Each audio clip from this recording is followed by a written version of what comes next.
যে তারা হচ্ছে অযোধ্যায় রাম মন্দির উদ্বোধন করার সময় তারা 1000 ট্রেন দিয়েছিল অযোধ্যায় যাওয়ার জন্য। 1000 ট্রেন দিয়েছিল ফ্রি, যাতে মানুষ, সারা ভারতবর্ষের মানুষ যেতে পারে।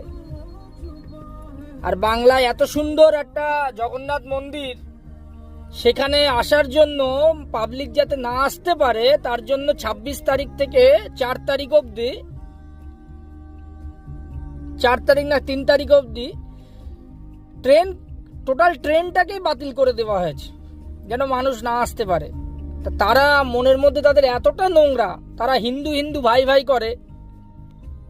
বাংলার বিরোধী দল নেতা শুভেন্দু অধিকারী, তার বাড়ির পাশেই হচ্ছে, বলতে গেলে কাঁথি থেকে তার বাড়ি বেশি দূর না, দীঘা। যখন এটা শিলান্যাস হয়েছিল তিনি জানেন, ভালো রকম জানেন, তিনি ছিলেন দিদির সাথে, শিলান্যাসের সাথে।